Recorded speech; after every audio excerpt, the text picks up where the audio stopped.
They called me Star back then, the name he gave me, the name I carved into my skin when I thought I was reborn. I watched from the edge of a blood-soaked living room while my sisters carved death into a pregnant woman's body, and I smiled. Not because I hated her, but because I thought we were saving the world. This isn't a redemption story. I don't get to be clean. I'm not asking for forgiveness. I just want to tell you the truth about how one man's voice became God, and how I let it damn us all. Welcome to the Skillful Art of Manipulation audiobook.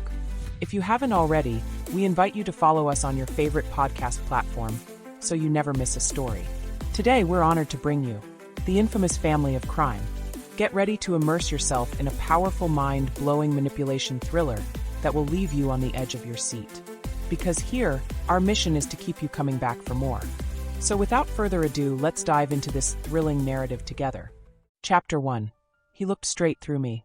They say you never forget the moment your life splits in two. When who you were becomes a ghost, and who you become starts whispering lies in your own voice. For me, it was the summer of '69. I was 17 and already too old for the world. The kind of girl you don't notice until she disappears. I had a suitcase full of record sleeves, a denim jacket that stank like bus fumes and motel mildew, and a hole in my chest where a mother's love should have been. Los Angeles wasn't what I expected. There was no golden promise, no movie magic. Just too many people with nowhere to go, sleeping in doorways or staring into the neon like they were waiting for a sign that never came. And then I met him. He didn't give me a name right away. Just looked at me like he already knew mine. Like he knew everything I'd ever done. I was sitting outside a gas station off Sunset Boulevard, pretending to read a discarded newspaper, trying to ignore the growl in my stomach. He strolled right up to me barefoot, long dark hair tangled at his shoulders, eyes the color of black coffee with something floating in it. Madness or magic, I didn't know. I didn't care. He sat down beside me like we'd been friends forever and asked, "Why were you crying when you're the sky?" I didn't even realize I was crying. Not until he said it. That's how it starts. Not with chains or violence or even promises. Just a question that breaks the silence inside your chest. And when you answer, something slips through, something hungry. I told him my name was Lucy, even though that's not what was on my birth certificate. Lucy was the girl I wanted to be, cool, free, a little dangerous. He nodded like it was sacred. "Lucy in the sky," he whispered. "You came to us through the stars." He said us. Not me. I didn't know who us was yet. But the way he said it made my skin tingle like static in the air before lightning strikes. He offered me a ride. Said he had a place out in the desert. Said I could eat, sleep, belong. That word caught me like a hook. Belonging was my poison. I'd been looking for it my whole damn life. The van he drove was old and painted in psychedelic swirls, sunbursts, birds, and naked bodies dancing with snakes. The windows were smeared with handprints. I didn't ask whose. I climbed in and didn't look back. We drove for what felt like hours. The city fell away in layers, streetlights, traffic, smog, all fading into long stretches of dust and Joshua trees. He talked the whole way. Stories about angels and revolutions, about a coming storm where the world would burn, and only the family would rise from the ashes. He called it Helter Skelter. At the time, I thought it was just a Beatles song. I nodded along, even though none of it made sense. But the way he spoke, soft, melodic, urgent, it made you want to believe. Like every syllable was the truth you'd been denied your whole life. I didn't realize it then, but his voice was a weapon. And I was already bleeding. When we pulled up to the ranch, it was nearly dark. The sky was still hot, painted with bruised reds and electric pinks. There were girls everywhere, barefoot, sunburnt, eyes wide with devotion. They ran to him like dogs to their master. Hugged him, kissed his hands, called him Charlie. So that was his name, or maybe just the name he gave that day. One girl, tall, blonde, with a crooked smile, looked at me like she already knew everything about me. "We've been waiting for you," she said, like I was fulfilling some prophecy, like I mattered. Inside, the place smelled like smoke, sweat, and wild sage. A fire crackled in the middle of the dirt floor. Someone strummed a broken guitar while others hummed and swayed like the music was in their bones. No one asked who I was or where I came from. They just pulled me into their circle. A boy with ink on his face gave me a clay bowl of something warm and sweet. I drank it without asking. That was the first night I stopped dreaming about home. Because suddenly I had won. Charlie talked that night. We all sat in a circle around the fire while he told stories about the pigs in power, the lies of the straight world, the purity of chaos. He said love was the only law, and anyone who said otherwise was brainwashed. I watched the flames dance in his eyes. He didn't blink much. And when he looked at you, it was like he was seeing past your skin, straight into the dark parts you didn't even admit to yourself. You were thrown away, he told me in front of everyone. But I don't throw people away. I pick up what the world discards. And I make them shine. They clapped. I cried. I don't know if it was the food, the firelight, or the way he said it, but I believed him. In that moment, I would have done anything for him. Anything to feel like I wasn't trash. We slept in piles that night. Bodies tangled together like roots, sweat and breath and skin. I remember someone stroking my hair as I drifted off, whispering, "You're safe now. Daddy will protect you." But it wasn't protection I was getting. It was possession. I'd find that out later. Much later. Chapter 2. No one leaves the family. There are things you don't question when you're starving, for food, for touch, for someone to say your name like it means something. That's what Charlie gave us. Not food, not really. Not shelter either. At least not the kind that keeps the rain out. But he fed us something deeper. Something that made your bones forget they were ever cold. The next morning, I woke up in a tangle of limbs, half-dressed under a blanket that smelled like smoke and sweat. Someone had drawn a peace sign on my bare thigh with ash from the fire. I didn't ask who. It felt like being baptized into something bigger than myself. The ranch wasn't just a place, it was a living organism. People moved in fluid rhythm. Girls hauled buckets of water and laughed like it was some sacred rite. Boys chopped wood shirtless while singing Beatles lyrics off-key. Everything had this dreamlike haze. We called it the spiral, the energy that connected all of us, like a river you could drown in with a smile on your face. Charlie didn't give orders the way other men did. He whispered suggestions, and people obeyed like they'd had the idea themselves. He said the straight world was crumbling, choking on lies and plastic and police. We were the truth. We were the future. The family. I was told never to use my old name. Lucy was gone. I was Star now. He said I had fire in me, that I was meant to guide the others when darkness came. I blushed. I fucking blushed like a child being crowned. Looking back now, I realize how dangerous praise is when you've never had it. It buries the blade in you before you even see the hand that wields it. Every morning started the same. We sang. Not hymns, but hymns nonetheless. Songs about death and rebirth and revolutions painted in blood. Then we cleaned, cooked, listened. Charlie talked for hours, sometimes strumming a guitar, sometimes just pacing in circles. He told us about the coming war, a final reckoning between white and black America, the rise of the oppressed, the collapse of the system. He said we'd survive it all, watching from the desert like phoenixes in waiting. At first, it sounded like nonsense. But the more he spoke, the more it etched itself into you. You started to see it, in dreams, in songs, in the way the clouds moved across the hills. Reality became flexible. And once that happened, you were his. He gave us acid to open the doors. When you're tripping balls in the Mojave and Charlie starts speaking in riddles, it doesn't feel like drugs. It feels like revelation. He'd sit in the middle of us, eyes glazed, muttering about the Beatles as prophets. Blackbird was about freedom. Revolution 9 was a map. But Helter Skelter? That was the alarm bell. The war cry. The soundtrack to the new world being born in fire and death. I was hooked. Not just on him, but on the feeling of being wanted, needed, chosen. He told me I was one of the pure ones, untainted by society, still capable of full surrender. The pigs out there, he said. They wear suits and hide behind badges. They murder with rules. But you were born clean. I wanted to believe him. I needed to believe him. We weren't allowed to leave the ranch unless he said so. If someone tried, the others would pull them back. I once saw a girl try to walk down the road with a pack and her guitar. Before she made it past the gate, 2 of the boys tackled her to the dirt. She screamed that she wanted to see her mom. Charlie just laughed, leaned down, and whispered something in her ear. She didn't leave after that. She didn't speak for a week either. That was the first time I saw what he was really capable of. He didn't use violence. Not directly. But his words slithered into your mind and tied knots you couldn't untangle. He'd convince you the cage was home, and the lock was love. At night, we'd all sleep together in the big room. There were no walls, no privacy. Sex wasn't love. It was a ceremony. He said jealousy was poison, a tool of the old world. So we shared everything. Our bodies. Our clothes. Our pain. But he never shared himself. Not really. Charlie always kept something hidden behind those eyes. He could flip in a second.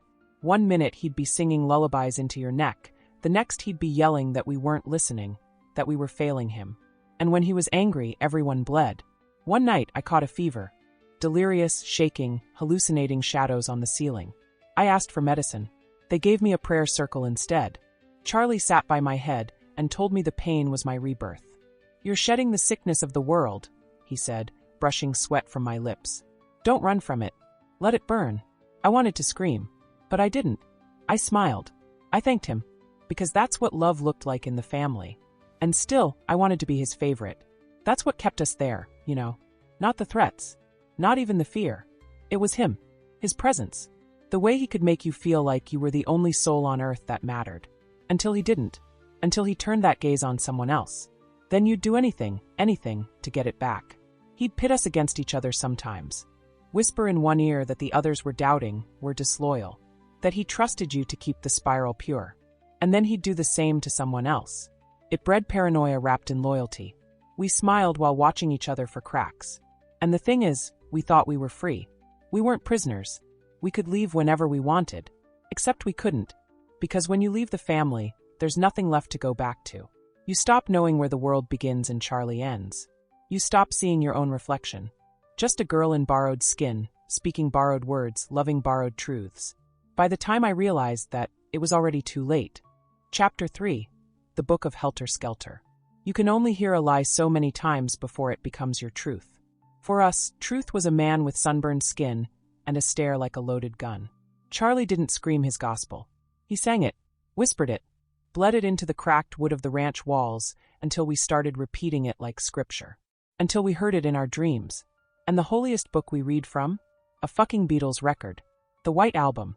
He'd play it at night on a dusty old turntable, the sound warping from the heat, the needle scratching like a heartbeat. The room would fill with that haunted lullaby rhythm, and he'd sit cross-legged in the dirt, shirtless, covered in desert dust and someone else's lipstick. And we'd gather around him like children hungry for a bedtime story. And that's what it was. A bedtime story soaked in prophecy, madness, and blood. "Helter skelter," he said, voice low, almost gentle, "is the sound of the earth tearing itself apart. It's the race war coming. It's the moment when pigs eat pigs, when Babylon falls, when we take back what was stolen. You hear it, don't you?" We nodded. Of course we nodded. You didn't question him. You let the music wrap around your spine like a snake and pull you into his vision. He said the Beatles weren't just musicians. They were messengers. Paul and John, angels. Ringo, a fool with rhythm. George, a ghost. But they all saw it. They saw the coming war and tried to warn the world. Only we were smart enough, blessed enough, to understand the code. Revolution 9, he said, is a blueprint. The chaos, the screams, the fire. That's not art, it's instruction. He made us listen to it on repeat. Sometimes 10, 15 times in a row. That eerie voice, number 9, number 9, number 9, spinning through our skulls like a chant from the void. I remember someone started bleeding from their nose once during one of those sessions. No one blinked. We thought it meant they were getting closer to the truth. He had a way of making your suffering feel holy. You could be hungry, broken, sick, and still think you were the chosen ones. He said we were the seeds of the new world. That when the cities burned and the streets turned red, we would hide in the desert like prophets. And when the dust settled, we'd walk out and claim it all. Every skyscraper, every dollar, every soul. And we believed him, because by then we'd already stopped being ourselves. We weren't girls and boys anymore. We were the family. He stripped our names, shaved some heads, broke others down with acid and starvation. Then he rebuilt us in his image. I watched Mary shave off her blonde curls while laughing. He said it was blocking my visions, she told me. Hair is ego. Ego is death. She looked like a skeleton when she smiled. But we told her she looked free. He told us that love was slavery. That jealousy was a cage. That to be truly enlightened, we had to destroy the idea of self. That included parents, old friends, memories. One night, he made us bury our childhood photographs in the dirt behind the barn. Burn your past, he said. It's the only way to be born again. So I did. I dug a hole with my bare hands, trembling, and dropped the only picture I had left of my sister into it. I hadn't seen her in 2 years. I told myself she wouldn't recognize me anymore anyway. She wouldn't have. He preached about the pigs constantly, rich people, cops, celebrities, all part of the machine. They smile at you with bloody teeth, he said. But we'll show them the truth. We'll cut it into them. At the time, we didn't think he meant literal cutting. But that was before he told us about the list. He kept it hidden in his journal, a tattered leather thing filled with scribbles, drawings, codes, and rage. He'd read from it like a pastor on fire. "These names," he said, "are the ones who feed the sickness. These are the ones we will cleanse." There was a name on the list we all recognized, Sharon Tate. A beautiful actress. Pregnant. Famous. I didn't understand. I asked him quietly, "Why her?" He looked at me, not angry, not cold, just patient, like a teacher explaining something to a slow student. Because the pigs understand only one language, fear. And when they see their golden girl dead, belly ripped open, they'll listen. The war will start. My stomach dropped. Something flickered in me. Not doubt, not yet. Just a distant echo of who I used to be. But he saw it. He always saw it. He leaned in, his mouth brushing my ear. "You don't need to be afraid, Star. You won't have to get your hands dirty. But you'll help light the fire. That's your gift." And just like that, I felt special again. I wanted to believe I was chosen. That everything I'd done, everything I'd become, it all meant something. That it was part of a holy plan. That night, we painted the walls of the ranch with lyrics. Charlie said it would summon the right energy. He told us to write in blood if we could. Some cut their arms. I used red paint. I still remember the words I wrote. "When the pigs are dead, we will rise." I thought it was poetry. I didn't realize it was a threat. We rehearsed the invasion like a play. Who would be where? Who would carry what? Who would write on the walls? He called it a performance of awakening. And me? I was cast as the watcher. I wouldn't kill. Not with my hands. But I would leave the door open. And when that door swung wide, the family would walk through it, and the world would never be the same again. Chapter 4. Blood on Cielo Drive. There's a sound I'll never forget. It wasn't the screaming, not at first. It was the whisper before the scream. A kind of breathless hush, like the world holding its breath before it drowns. That was the sound when the door opened on Cielo Drive. I wasn't supposed to be there that night. Not inside, just in the car. That was the plan. "You're the watcher, Star," Charlie said.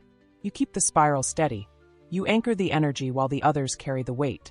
He made it sound like a blessing, a holy role. But it was just a way to keep my hands clean, so I could never say I wasn't part of it. We left the ranch just after midnight, packed into a rusted-out Ford with stolen plates. Tex was driving. He always was when things were about to get bloody. In the back seat, Sadie was humming to herself, braiding her hair like it was any other night. Katie had the blade. Not the knife we used for vegetables. A real blade. Long, curved. The kind you only carry when you plan to make someone bleed. I rode in the passenger seat, staring out the window as Los Angeles passed us by like a sleeping giant, unaware that a nightmare was creeping toward it. No one spoke much. Just murmurs. Helter-skelter. "The time is now. He will be proud." Like children reciting bedtime prayers to keep the monsters away, never realizing we were the monsters. I didn't know the people inside that house. I didn't want to know. That was Charlie's rule. "Names are illusions," he said. "The pigs are pigs. They have no souls. They are the cancer. We are the cure." And I believed him. I fucking believed him. The gate was open. That detail still haunts me. How something so small, so ordinary made it easy. Tex slipped through first. Then the girls. I stayed behind, crouched low in the bushes near the edge of the property. The watcher.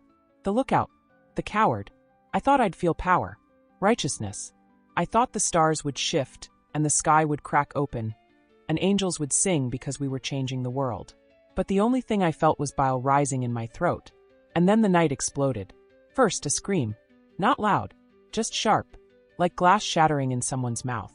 Then the barking. Not from a dog, from one of the girls. Sadie, I think. She barked like a rabid animal. That was her way of cleansing the air, she said. To mark the death of the old world. Then came the gunshots. 3, 4. Pause. Another one. And then a baby's cry. No, not a baby. A woman. A pregnant woman. She begged them. I know she did. I couldn't hear the words, but I could feel them. The way her voice broke. The way she screamed like she had more than one life to protect. I pressed my hands to my ears. I told myself I wasn't part of this. That I was outside. That I wasn't the one holding the knife. But I opened the door. I fucking opened the door. And that makes me guilty. It wasn't quick. That's what people don't understand. It wasn't clean or sudden or surgical. It was messy. Screams and blood and panic, and the thud of bodies falling against furniture. I saw Tex come out once, covered in red, and go back in again. Like it wasn't done. Like he'd forgotten something inside. When they finally emerged, it was just before dawn. The sky was bruising at the edges, and the first birds were starting to chirp. They were laughing. Laughing. Sadie had blood under her fingernails and a torn shirt. Katie was carrying a towel soaked in red. Tex wiped his hands on his pants like he'd just changed a tire. "Helter-skelter," he said, grinning. "I threw up in the dirt. Charlie wasn't there that night. He never was. He said he didn't have to be. But he made sure we were. He made sure his fingerprints were all over us. Even if none of us touched a doorknob." We drove back in silence. No music. No chatter. Just the hum of the engine and the smell of iron in the air.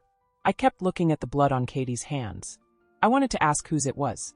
I didn't, because I already knew. Back at the ranch, the celebration had already started. Candles were lit.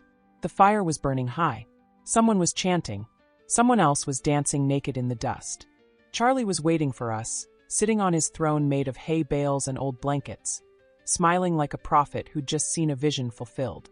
"You did it," he whispered. "You cracked the sky." He didn't ask for details. He didn't need to. He looked in our eyes and saw it. Saw the kill. Saw the transformation.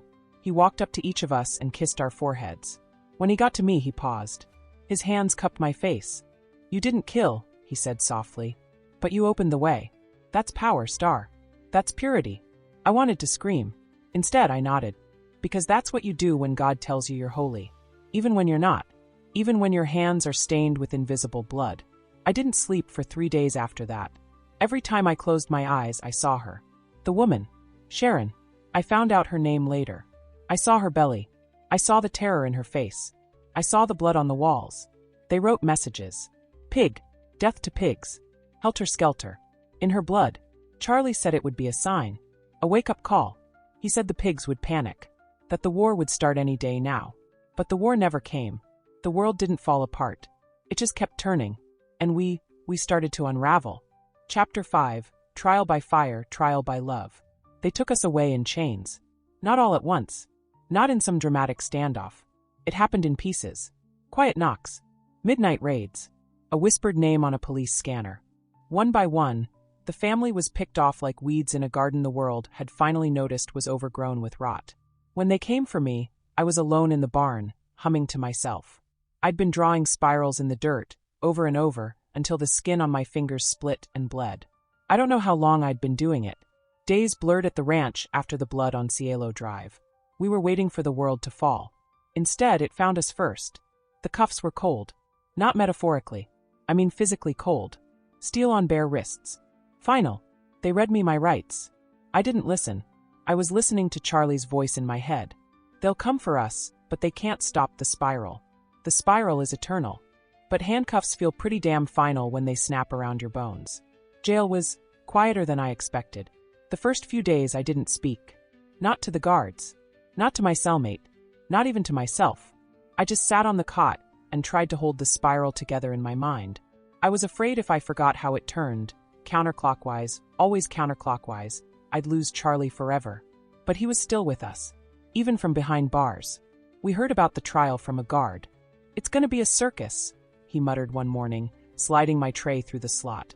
"Your gurus got the whole damn media frothing. They put us all together for the arraignment. Me, Sadie, Katie, Susan. We hadn't seen each other in weeks. We screamed when we reunited. Laughed. Hugged like it was summer camp. The guards looked at us like we were rabid. Maybe we were. We carved excess into our foreheads before the trial began. It was Charlie's idea. He said it was to show the world we were X'd out of society. That we didn't belong to their world, their laws, their lies. So we carved them deep. Right into our skin. Blood running down our faces like we're paint. And we smiled while we did it. Because he told us to. Because love is what you do without question. Because pain was just another way to stay pure. The courtroom was cold. Not just from the air conditioning, but from the stares. Reporters. Families of victims. Strangers who came to watch the monsters dance. But we weren't afraid. We sang. Every morning before the judge came in, we sang Charlie's songs. I'll never say never to always. Cease to exist. Sweet little lullabies written by a madman. We harmonized in our prison blues, voices echoing off the marble. They said we were insane. But I didn't feel insane. I felt devoted. That's worse. Charlie didn't sit with us at the table. They kept him separate. Still, he ruled the room. He carved an X into his forehead too, deeper than ours, like he had something to prove. He'd smirk at us from his bench, mouth words we couldn't hear, and we'd mouth them back. During breaks, he'd spin around in his chair like a child, then lock eyes with the jury and grin, like he knew a secret the rest of the world wasn't ready to learn. The DA called us liars. Maniacs. Murderous puppets, he said. And this man, Charles Manson, he pulled the strings. Charlie stood up and laughed. I didn't kill anybody, he said. You did. Society did. Your greed. Your wars. Your lies. You made this happen. I just turned the mirror around. They called that a confession. We called it gospel. The moment that cracked me didn't come from the lawyers. It came from a photograph. One of the prosecutors held it up. It was Sharon Tate. Dead. Naked. Blood-stained. Eyes open. Mouth open. Silent scream frozen forever. I heard someone gasp behind me. I looked around and realized it was me. Charlie looked at me from across the room. His smile wavered. Just for a second. Like he saw something slip in me. A crack. A hairline fracture in the bone of belief. And I know. He knew that moment was the beginning of my end. The girls doubled down. More songs. More grins. More declarations of love for Charlie. Sadie said she'd kill again if he asked. Katie recited his teachings like she was reading the goddamn Bible. I stayed quiet. For the first time, I stopped singing. And it was deafening. One night in the cell, I dreamed I was walking through the ranch again. But it was empty. Dead animals littered the dirt. The fire pit was cold. And the walls were painted red. Not in symbols this time, but just the word "why" over and over. Charlie was there. Naked. Sobbing. He looked at me and said, I didn't mean to. I woke up screaming. And the spiral was gone. The day the verdict came down, we were shackled together like livestock. The judge read the words, guilty. First-degree murder. Conspiracy. Life without parole. The girls wept. Not from fear. From pride. Charlie closed his eyes like a prophet being crucified. I looked at him and felt nothing. Not hate. Not love. Just the hollow silence of someone who's finally alone in her own mind. Chapter 6. The day the spell broke. You don't wake up all at once. Not from something like this. Not from a spell that was cast with love songs and LSD and whispered promises under moonlight. You wake up slowly. In pieces. Like teeth coming loose in your mouth. Like smoke clearing after a fire, only to reveal bones underneath. For me, it started with silence. The day after the verdict, they moved us into solitary. Said we were too dangerous to be together. No more singing. No more girls stroking my hair at night. No more Sadie whispering that Charlie was the sun and we were his orbit. Just concrete, steel, and my own breath. And silence. It clawed at me. Because in that silence, his voice finally started to fade. And my mind started to come back. I was 20 years old when I learned how to think for myself. Took 3 years. 3 years of gray walls, cold showers, and guards who wouldn't say my name, just inmate or psycho or that Manson chick. 3 years of therapy I didn't trust. 3 years of listening to the girls I once called sisters still preach his gospel through phone calls and visitor glass. 3 years of seeing Charlie's face on TV and feeling nothing. That's when I knew something had broken for good. There was this one therapist, Greer. Heavy-set man with sad eyes. Didn't talk much. Just listened. I hated him at first. He didn't ask the questions I expected. He just kept saying, tell me how it felt. How it felt. How it felt to help murder a pregnant woman. How it felt to throw my soul away. How it felt to let it happen. I wanted to scream at him. Instead, I cried. For 6 months straight. Like my body was purging poison I didn't know was still inside. He gave me a notebook. Said, write it down. Everything. Not the story Charlie told you. Not the version they want for court. Yours. Just yours. I didn't write for weeks. Then one night I started scribbling. It was like carving through scar tissue. I wrote about the first night I met Charlie. The way he looked at me. The way he told me I was light in a world of darkness. I wrote down the exact words he whispered when he pressed his lips to my ear and said, you were meant for more, Star. I wrote how I believed him. I wrote how badly I wanted it to be true. I wrote about Sharon Tate's eyes. I wrote about how I still saw them when I closed mine. Greer read some of it. Nodded. Asked if I felt guilt. I told him no. I told him I felt shame. And then I told him the difference. Guilt is when you know you did something wrong. Shame is when you know you are something wrong. He sat with that. Didn't correct me. Didn't try to soften it. He just said, That's where the healing starts. I didn't believe him. Not at first. But months passed. Then years. And slowly the fog lifted. I started remembering my sister's name. I started remembering my real name. I started writing it again. Clara. My name is Clara. Star was the lie. Star was the veil. Clara was the one who watched from inside while someone else danced for the devil. I had a dream, near the end of my 3rd year in isolation. In it, I was back on the ranch. But the fire was out. The people were gone. The desert was quiet. And Charlie was standing at the edge of the cliff, staring out over nothing. I walked up behind him. I tapped his shoulder. He turned, and his eyes were empty. Not evil. Not powerful. Just empty. Like a puppet after the strings have snapped. I looked down and saw that I was holding a knife. I didn't stab him. I didn't scream. I just laid the knife at his feet and walked away.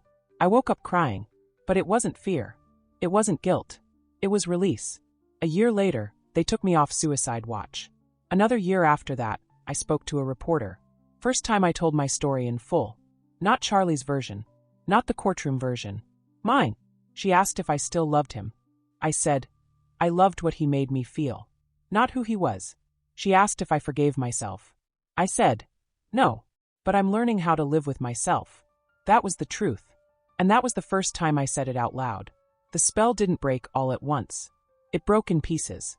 Like mirrors thrown to the floor. Like a scream echoing through time until it becomes a whisper. Like a name whispered into the dark. Clara. Clara. Clara. Chapter 7. Her name was Sharon. There's a ritual to the parole board. The way they file in. The scrape of chairs. The weight of silence before someone says your name like they're not sure you deserve to wear it. Clara Monroe. They don't call me Star anymore. I haven't heard that name in years. Not from anyone that matters. The room is small. Windowless.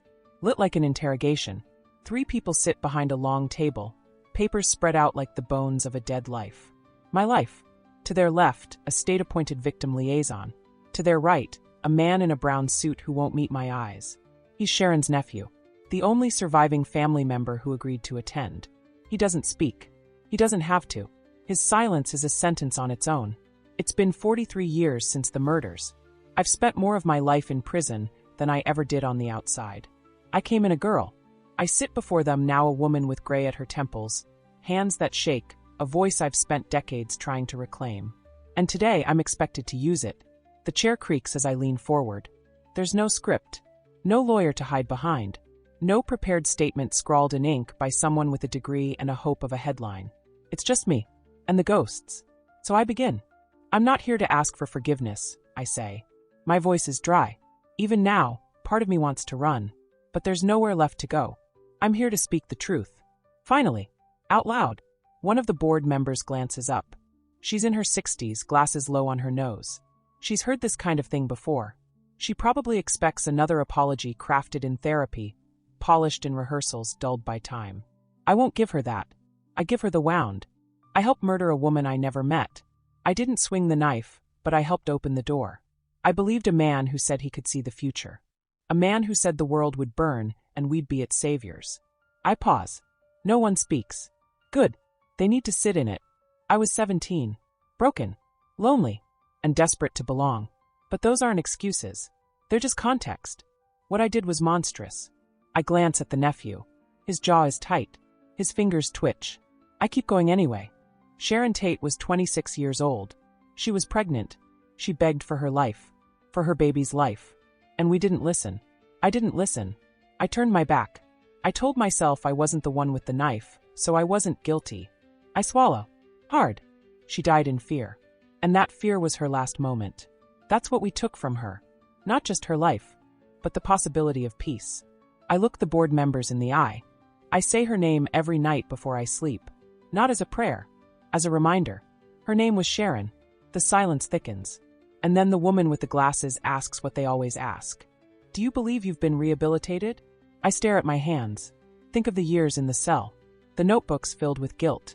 The hours I spent just trying to remember who I was before the family, before Charlie, before Helter Skelter etched itself into my DNA.